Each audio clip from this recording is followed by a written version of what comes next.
सबसे पहले अपने शिव गुरु के चरणों के प्रणाम, मैया भवानी के चरणों की प्रणाम, स्वर्गीय हरिंदर भैया के चरणों की प्रणाम, स्वर्गीय शक्ति स्वरूपा नीलम दीदी के चरणों की प्रणाम, कथा सुनने वाला समस्त गुरु भाई बहन के चरणों के प्रणाम। मेरा प्रणाम स्वीकार करिए। हे महादेव जी मेरा प्रणाम स्वीकार करिए। आए गुरु भाई बहन, बहुत ही दर्द भरा आप लोगों के बीच में वो कथा लेके आई बने, जौन कथा मुंशी प्रेमचंद के आंखों देखी लिखल कथा हो। मुंशी प्रेमचंद एगो लेखक रहनी कथा के, आई कलयुग के अंग्रेज के पाला के एगो कहानी बा, एगो अबला औरत के दुख भरी कहानी बा। आई देखी एगो औरत के जीवन में कितना संघर्ष करे के पड़ेला, कितना त्याग बलिदान दुख झेले के पड़ेला। अपना आँख से देखल घटना के मुंशी प्रेमचंद जी कथा के माध्यम से दर्शौले बानी। ताई ये कथा के सुनी, आ ये कथा के दीदी पूरा सुनल जाई, काहे कि ये कथा के सुनी कि जीवन में नारी के का करे के पड़ेला, कैसन दिन देखे के पड़ेला, नारी के जीवन कैसन होला, ये कथा के माध्यम से सुने। देखें गुरु भाई बहन, एगो गांव में एगो परिवार रहे। वो परिवार में एगो बहुत सुंदर होनिहार लड़का रहे, पढ़े लिखे में बुद्धि विचार में सब कुछ सब सही रहे। वो लड़का के शादी भइल। जब शादी भइल तो शादी भी बहुत सुंदर सुशील समझदार संस्कारी लड़की से शादी भइल। शादी भइल लेकिन अभी लड़का के पढ़ाई जौन रहे, पढ़ाई अभी चलत रहे, पढ़ाई के सिलसिले में ही उनकर शादी भइल। जब शादी हो गई तो उनकर पढ़ाई जौन बा जारी रहे। पढ़त पढ़त देखी कहीं कहीं वो अपन फॉर्म भरलन। ओकरे बाद में लंदन से उनका पढ़े के ऑफर आ गई। लंदन के कॉलेज से उनका पढ़े के ऑफर मिल गई, काहे कि बहुत ही टैलेंट समझदार लेके रहले। जब लंदन से पढ़ाई के उनकर ऑफर मिलल तो वो जाए से इनकार हो गए, काहे कि माई बाप के माया ममता तो रहले रहे, लेकिन उनकर शादी हो चुका रहे। पत्नी के मुँह माया रहे, प्रेम रहे, उससे वो इनकार हो गए पढ़े जाए से। लेकिन 3 साल के उनकर पढ़ाई के कोर्स रहे दीदी। लेकिन उनकर पत्नी जो रहली उस समझौली, कहली कि देखी जी केवल 3 साल के बात बा, 3 साल यदि रहुआ जाके लंदन में पढ़ाई कर लेतनी तराउर जीवन जीवा संवर जाई, सफल हो जाएगा वो जीवन। रहुआ 3 वर्ष खातिर लंदन कैसे हूँ पके जाई। रहुआ ये माया मुँह में यदि पढ़तनी तराउर भविष्य बिगड़ जाई, पूरा जीवन के सवाल बा। देखी बड़ा भाग से बड़ा संजोग से विदेश पढ़े जाए के मिलेला। रउआ हमार बात मानी, रउआ जाए के कोशिश करी। कोनो बात नहीं के 3 साल कैसहू पके कट जाई। ई बात गांव समाज, काहे कि वो समय में विदेश बहुत कम लोग जाए, विदेश बहुत कम लोग जाए, बहुत डर रहे, बहुत टेंशन दिक्कत रहे। तो गांव समाज माई बाप सब लोग मना कैलक। सब लोग जब मना कैलक तो लेकिन पत्नी उनकर कहली कि ना जी देखी ये जीवन के सवाल बा, ये पढ़ाई जौन बा जीवन के सवाल बा, पूरा जीवन राउर संवर जाई। रउआ जाए के तैयारी करी। अब बहुत कुछ उनका कहला समझौला पर उनकर पति लंदन जाए के तैयार भइले। वो समय में जहाज से जाए के पड़त रहे। लंदन जाए के जब तैयार भइले तो कहली कि देखी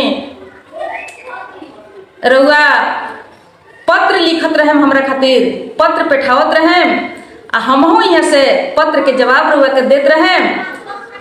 वही पत्र के द्वारा हमने के प्रेम बनल रहे, हमने के कुशल मंगल समाचार के सब जानकारी होत रही। रउआ हमरा के मत भुलाएम, हम रउआ के ना भुलाएम। पत्र के माध्यम से हमने के नाता जौन बा जुड़ल रही, लेकिन रउआ पत्र जरूर लिखिम हमरा खातिर, चिट्ठी जरूर पेठाएम। काहे कि ओबरा फोन फान के कोनो व्यवस्था सुविधा ना रहे, फोन ओबरा ना रहे। अब देखिए सब कुछ तैयारी भइला के बाद में वो अब विदेश के ओर रवाना भइले। विदेश के ओर जब रवाना भइले तो चल गए लंदन। लंदन में जाके वो अपन कॉलेज ज्वाइन कैले। कॉलेज ज्वाइन करके अपन पढ़ाई स्टार्ट कैले। पढ़ाई भी करस। 10 दिन 15 दिन पर अपना पत्नी खातिर बहुत ही प्रेम से पत्र लिख के अपना पत्नी के यहाँ पेठावस। आ जब उनकर पत्र आवे तो उनकर पत्नी भी पढ़ के बड़ा खुश होकस। आ वो पत्र के जवाब पत्र से उहो लिख के पेठावस अपना पति खातिर। ऐसा ही करके वो लोग के समय बीते लागल, उनकर पढ़ाई होखे लागल। काहे कि पढ़े में बहुत टैलेंट रहले। अब धीरे धीरे समय बीतत गई। 6 महीना बीतल। 6 महीने के बाद पत्र जौन बा कुछ लेट से आवे लागल। सोचली उनकर पत्नी की कोनो बात ना, पढ़ाई में वो व्यस्त हुईन। अब ऐसा ही करते करते साल भर बीत गई दीदी। साल भर पत्र आवत जावत होत रह गए। लेकिन साल भर के बाद अब पत्र के आई जौन बा वो बंद हो गई। साल भर के बाद पत्र जब बंद हो गए तो इनकर पत्नी बड़ा टेंशन में पड़ गई, निराश हो गई पत्र के इंतजार में। अब अभी क्या कैली कि अपना मन से पत्र लिख के पेठावे लगली। तो जब पत्र लिख के पेठावस तो ओकर जवाब भी ना आवे। साल भर के बाद, साल भर तो सब ठीक रहे, पत्र आवे जाए, लेकिन साल भर के बाद जब पत्र बंद हो गई, चिट्ठी बंद हो गई, तो ये अपना मन से चिट्ठी लिख के पेठावे लगली। जब चिट्ठी लिख के पेठावे लगली तो चिट्ठी के जवाब ना आवे। चिट्ठी के जब जवाब ना आवे तो ऐसा ही करके 6 महीना साल भर बीत गई। अब जब जवाबे ना आवे तो इहो चिट्ठी के लिखल छोड़ देली। चिट्ठी के पेठावल जब छोड़ देली तब बहुत टेंशन भइल, बहुत टेंशन इनका भइल। अब देखी अपना पति के तलाश करे खातिर ई लंदन जाए के तैयारी कैली।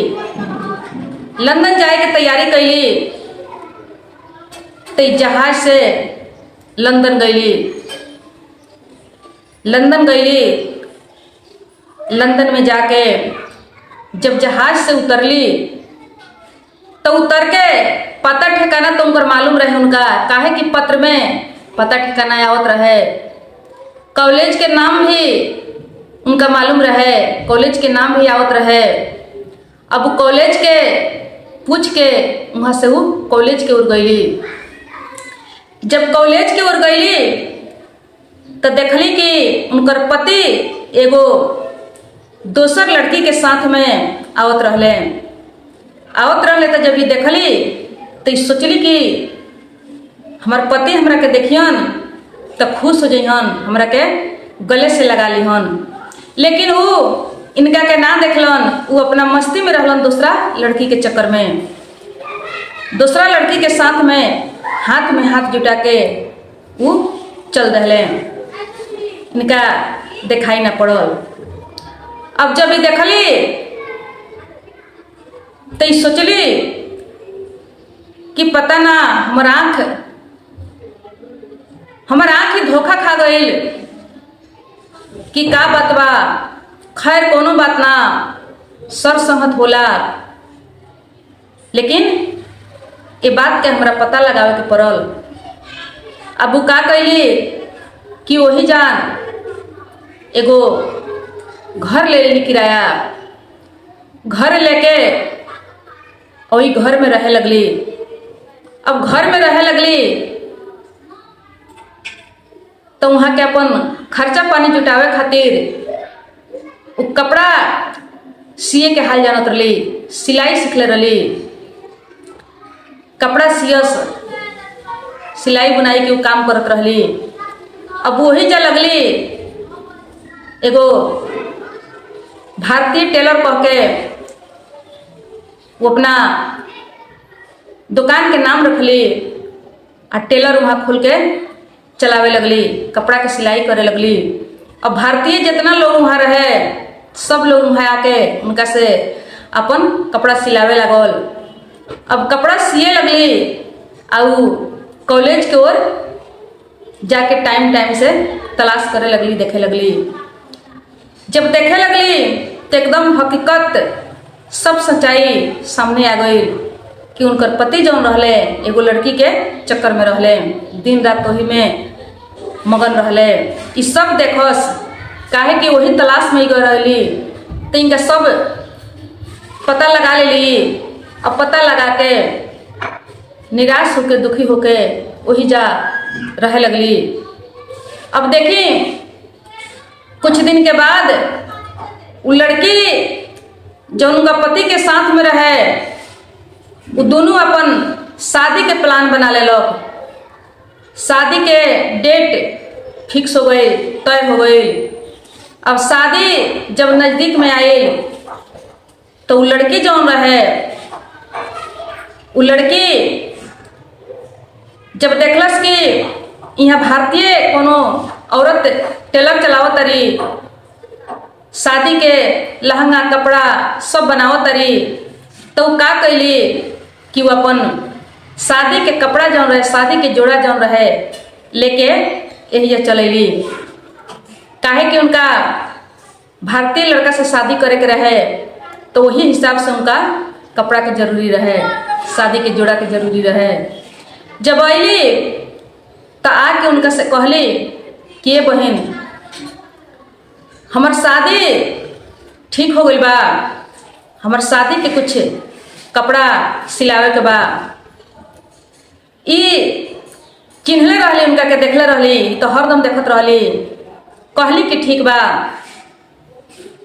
राउर शादी कहाँ होता, केकरा से होता, तो सब उनकर नाम गाम बतौली, पता ठिकाना बतौली।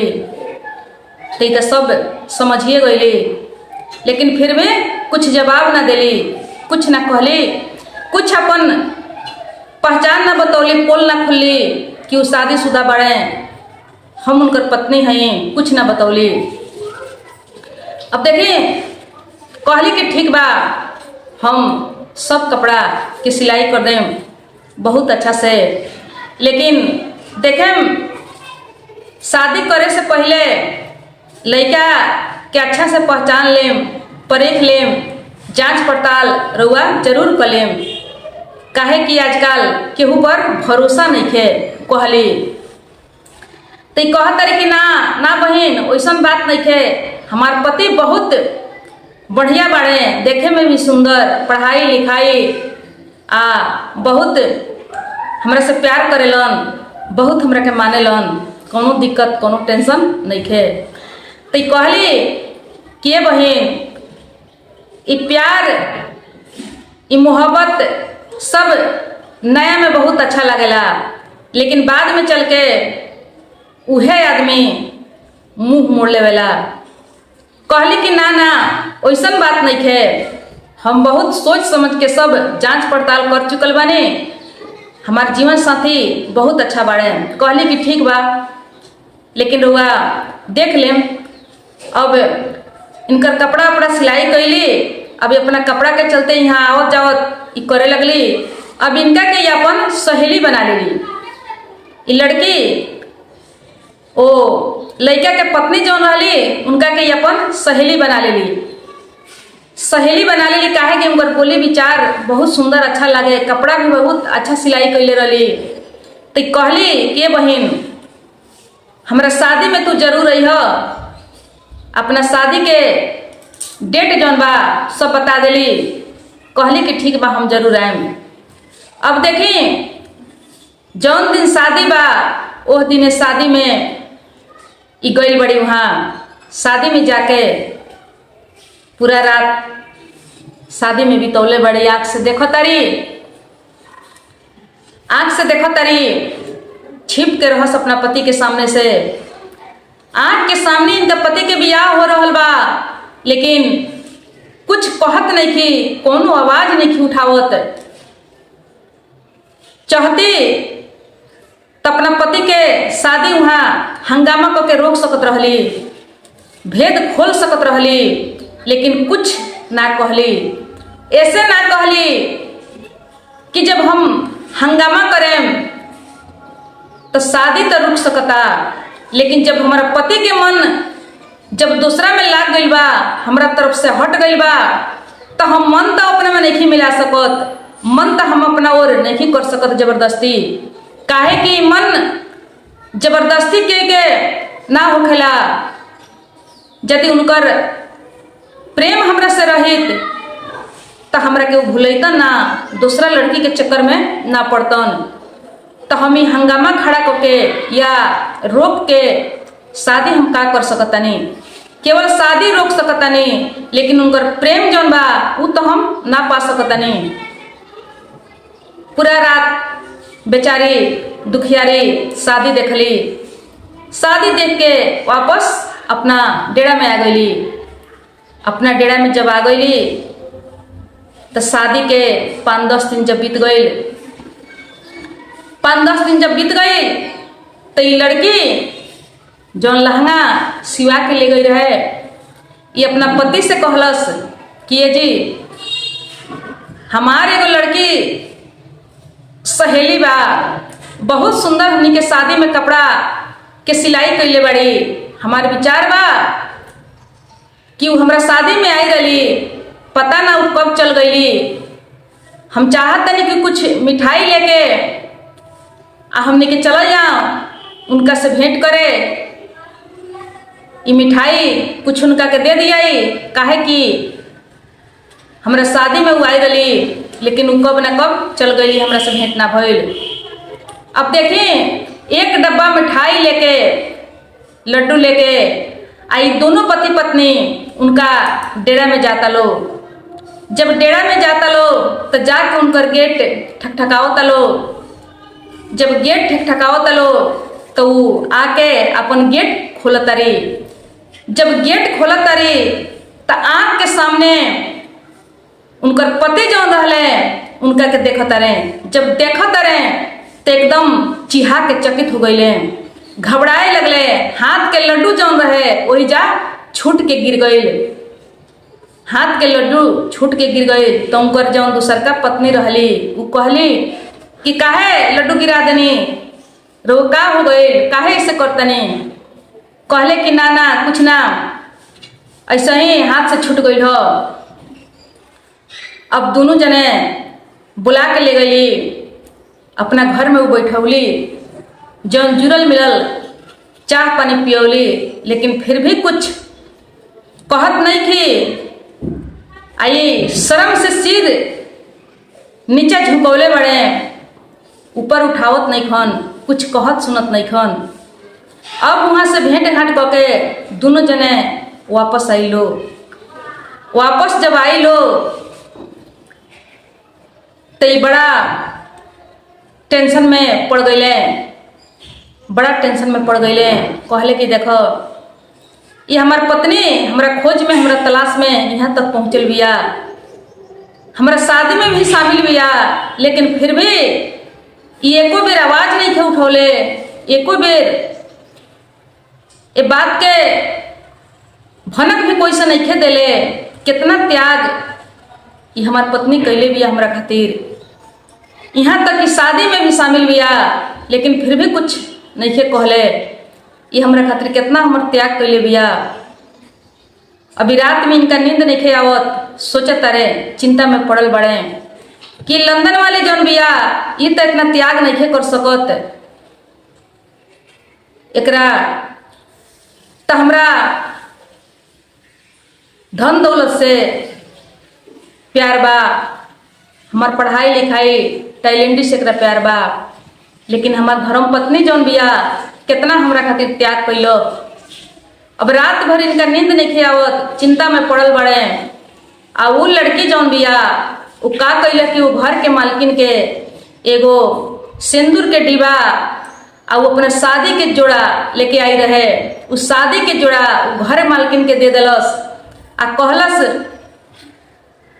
कि हम यहाँ से अब अपना देश के लौटतनी, आ यदि हमार सहेली आई हन तो सिंदूर के डिब्बा आई हमर लहंगा साड़ी जौन बा एकरा के रउआ उनका के दे देम आ कह देम कि जल में ले जाके इस सब प्रवाहित कर देवे के, काहे कि हमार पति अब हमरा कहियो ना मिली हैं। लेकिन ये बात उनका से ना बतौली कि वो हमार पति रहन, खाली कहली कि कह देमू हमरा सहेली से कि हमार पति अब हमरा कहियो ना मिली हन। तो हमरा इस सिंदूर के, ये लहंगा के, इस साड़ी के जोड़ा के, शादी के जोड़ा के कपड़ा के अब कोनो जरूरी नहीं खे। अब देखें, अब कह के उनका के दे के अपन हिसाब किताब कह के अपना देश के रवाना हो गईली। जब अपना देश के रवाना हो गईली तो इनका पति के रात भर अब नींद नहीं खे आई।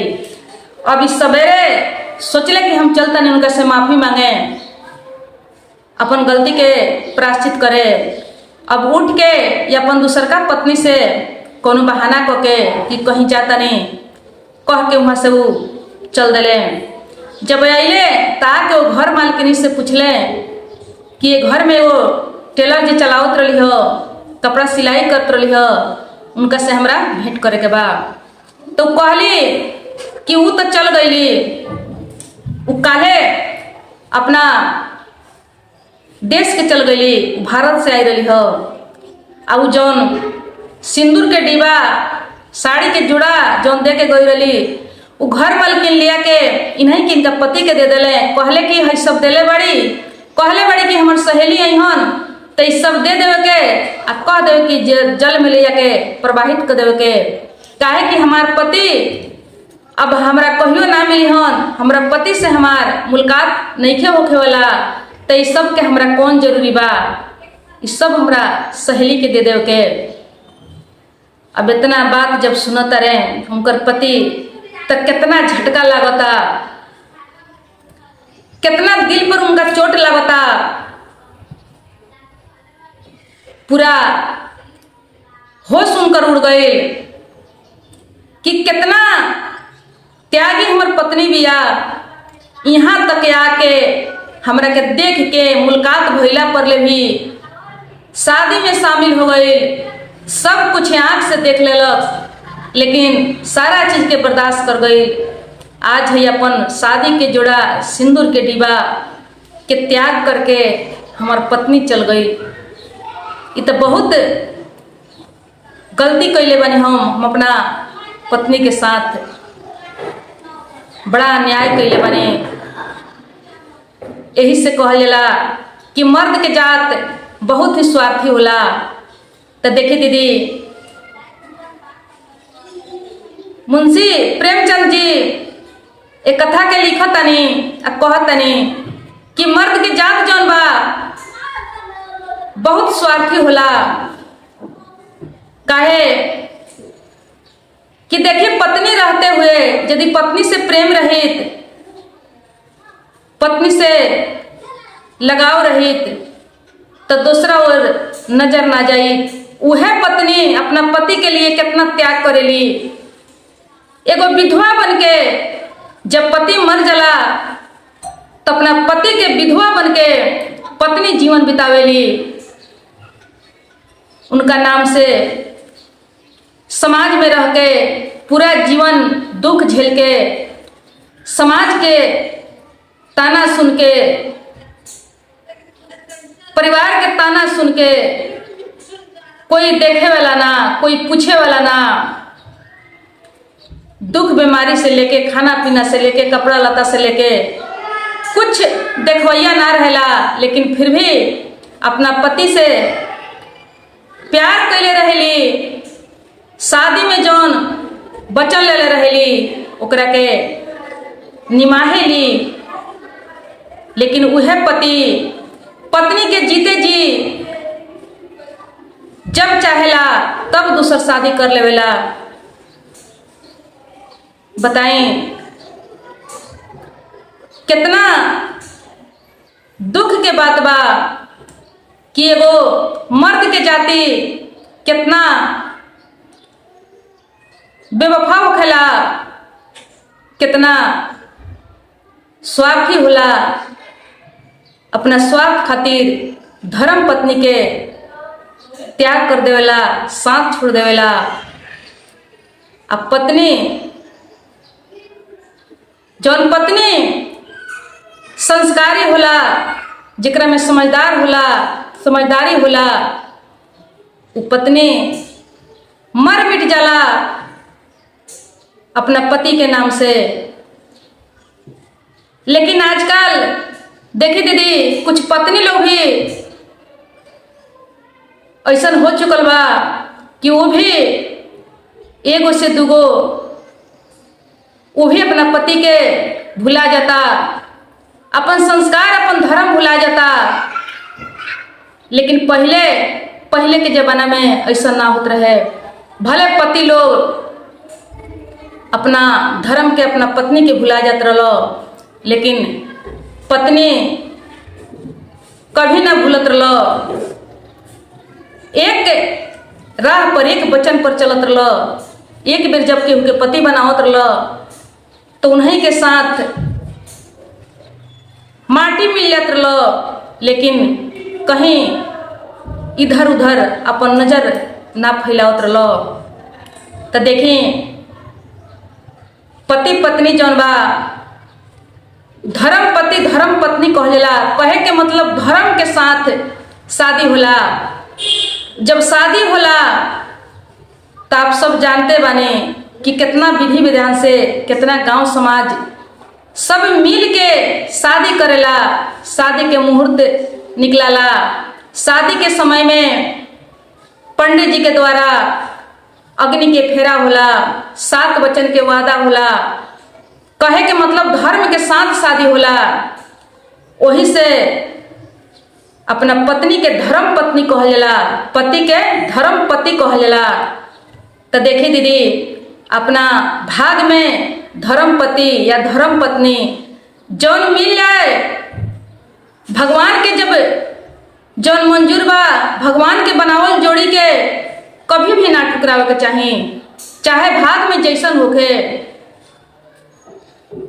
रूप होखे, कुरूप होखे, चाहे जौन कुछ भी होखे, काहे कि जोड़ी ऊपर वाला के बनावल हो।